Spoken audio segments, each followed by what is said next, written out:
Alright everybody, today we're going to take a good deep dive into the Divo nip. The nip. What the heck is a nip? I'm glad you asked. Here's your education for the day on what the heck a nip is. I believe that Kevin intended to name the knife nip after the smaller sized bottles of beer from back in the day. They used to, instead of a 12-ounce bottle, they made a 7-ounce bottle, and that was considered as a nip of beer. In the more general broad term of definition of the word nip, it kind of overthrew everything alcohol wise. So you have these little mini bottles of whiskey, also coined the term nips of whiskey, nips of barley, nips of this, nips of that. So any alcohol in a much smaller mini-sized container can be referred to as a nip of whatever it is that you're drinking.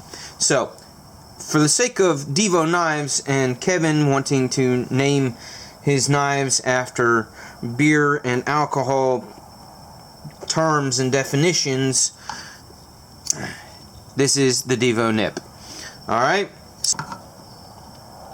They have, what, 4 different variations? So, yeah, 4 variations. This is the all-black one that I got from Traditional Pocket Knives. Thank goodness for the 10% discount, because the Divo price tag is not always an easy one to swallow for everybody. You have to really, really want and really like the knife. The Divo nip is a small knife. It is small, okay? 2 1/4 inch blade. I have one other folder that is similar in size, almost identical in size, and that is the Civivi Baby Banter. The Baby Banter. Look how close in size they are. Aren't they close in size? Yeah, they sure are. So, very, very close in size. I have plenty of other small knives that are actually just a little bit bigger. And that's kind of one of my initial gripes. I am going to get nip-picky as hell. I told you there'd be puns with nip. So yeah, getting nip-picky as hell, I am going to bash the heck. No, I'm not going to bash it. I'm just going to point out things that I wish they had done a little differently with the knife. That I personally feel like it would improve it and make it more enjoyable of a knife for a lot more people if they had done so. But obviously they didn't. Not saying it's not a bad knife. It's still a really good knife. I just think that, yeah, I just think. So here's what I think. The Knaps Lander, great size, 2 3/4 inch blade, right? The Wiimote, super sweet knife, also 2 3/4 inch blade, great small knife. The Giant Mouse Dapper, sorry, the Giant Mouse Dapper, really great small knife, fantastic ergos on this thing. I absolutely love the ergos on this knife. Right, the Baby Banter, Civivi Baby Banter, great ergos on a very, very small knife. I carry these knives plenty. Well, this is my wife's knife, so this is her. She carries it. I'm surprised she didn't carry it today. However, the Divo nip, I wish was about 20% bigger. 20% bigger, so instead of a 2.25 inch blade, if it had like a 2.6 or a 2.75 inch blade, oh, that would be so sweet. Because as good as the ergos are, as it is, I just wish it was just a little bit bigger. I like little knives, but I don't like little knives. And this is a little knife. I would have been so much happier, and I think a lot more people would have been happier, and I think more than a handful of people would have bought it if it was at that 2.75 inch blade, 2.6 inch blade. At least 2.5. I just think that the 2.25 is just a little bit too small. Right? Okay. The next thing that I wish it was different is the ergos. And they are some really good ergos. I love the forward. I mean, being as small as it is, you kind of have to have a forward. You almost have to have a forward choil in order for the ergos to be really good and to get more of your hand on it.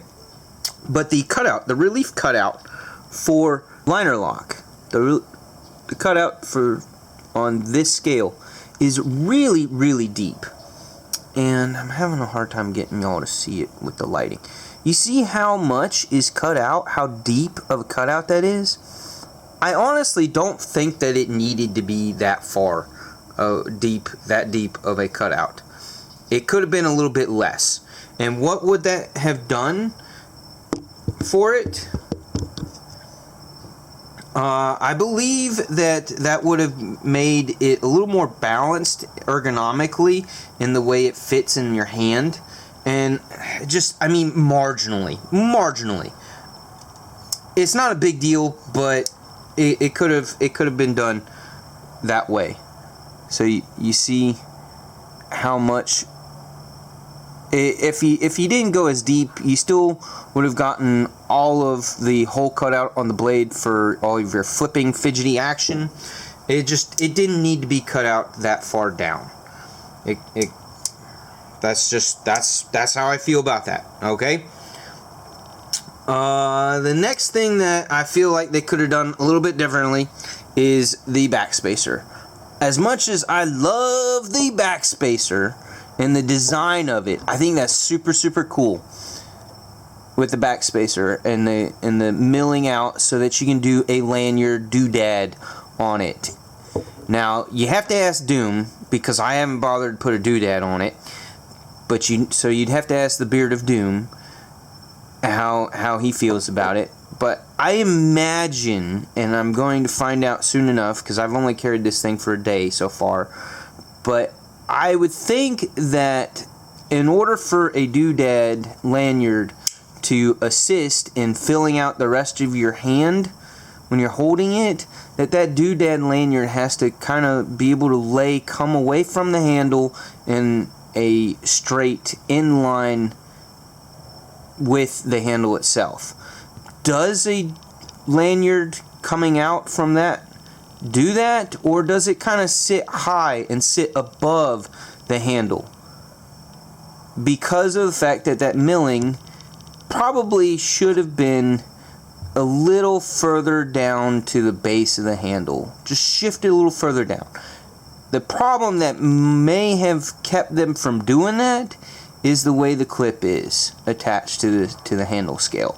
I'm not totally sure, because I've not taken it apart to determine whether or not that was a reason for it being as high as it is.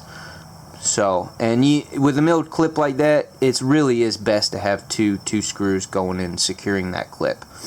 Which brings me to the next thing that I wish that they had done a little differently, and it would have been solved in itself if they had just made the whole thing 20% larger. The clip is a tad short in my mindset. It's not quite springy enough to go as smoothly in and out of the pocket as it could. It works, but I feel like it could have worked better if it had been just a hair longer, making it a bit more springy. So it goes in and out of the pocket without too much trouble, but I think it would have just done even better if it was just a hair bit longer. So if the knife was altogether 20% larger, then the clip would have been 20% larger, and we would have been golden, good to go. 110% on the money. So with those nitpicks, oh, that's so fun to say it like that. Overall, it's a really solid knife, and I think I'm going to enjoy it. I'm just going to have to get over those subtle little things that I personally would have changed and done differently to improve it. The things that I do absolutely love about it is, one, the ergos in itself are really good. It's really good, and you do have to pay quite a bit of attention in your design stages in order to achieve that. What helps and what I do like, not just for ergonomics, but also aesthetically, they look really cool having the milling of those lines there. And I like the design of where the hole is for your doodad lanyard. The other thing that I love that they did was they put, get the light back up here so you can see it, they put the steel on the blade in a place where I can see it. Some people, you would think that that's not really that big of a deal, but it is when you end up with quite a large selection and you're carrying many knives different days through your collection. It really helps to be able to not have to remember and scratch your head like, what steel is on this knife? Yeah, it's nice to have it labeled somewhere. So the hole cutout on the blade is good. It's got a hollow grind, which is very nice. It's a shallow hollow grind nonetheless, but I can still feel it. But it is on the shallower side, probably because of the size and the shape of the blade. What else is there? Milled titanium pocket clip, deep carry. I absolutely gravitated 100% towards the all black version. Really like how slick that looks being all blacked out. Really cool. I don't understand why when Divo brought out the Stout, which is their first knife, and boy was it a grand slam of a knife, but and it was priced, Divo prices, it was priced a little high, had to swallow that pill, and that was a little difficult being their first knife. But everybody wanted one, right? We all wanted one. But they sent out to kind of help cushion the blow and to really sell the knives that the numbers that they needed to sell. They gave you an issuing stitches, Hank. They gave you a bottle cap opener. They gave you a cup coaster, and they also gave you a cleaning cloth. And on top of that, one of the best things that they did, which from what I remember, correct me if I'm wrong, but Kevin was always adamant about knife companies providing some spare hardware when they boxed up a knife and sold it to you, that you also got a little bit of spare hardware. I could have sworn that he was like really all about that. And mentioned that quite often in his knife review videos and overview videos. The Stout had plenty of extra hardware. Hell, he gave like every bit of hardware there you needed for that knife double.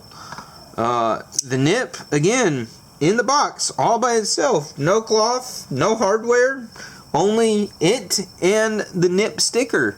So, hey, Divo, Kevin, what the hell? What happened there? This is not a budget priced knife in budget materials. This is S90V titanium, $175 retail. How come we didn't get any extra stuff? It's just the knife and the sticker. So that kind of bummed me out just a little bit more.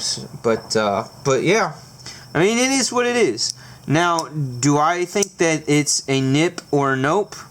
I need some more time with it, honestly. To be fair, I need some more time with it. The fidget factors, the flipping action, the detail, it's all really good. It's all really good, especially for being the size that it is. But with my nip picks on the knife as a whole, it makes it harder. And again, it's just going to take me more time in trying to enjoy it and get over those little things that irritate me just a little bit within the first day of owning it and carrying it. But I did get to use it today, and it cuts. It does what it needs to do, and it has that fidget factor, and it looks really cool. It's a really stellar looking design, and I'm glad I got it. But at the same time, I wish they had done those handful of things that I feel would have made it all that much better. So, tell me what you think about the nip. Do you like the name? Do you like the size? Do you agree with the things that I'm pointing out that I wish they had done a little differently? Or am I overthinking it and I don't know what to call it? I don't know. Tell me what you think. Tell me what you think in the comments. And appreciate you taking a look at my video on this knife, because there's going to be dozens of reviewers hitting up on this knife, I'm sure. And I will see y'all in the next one. Peace out.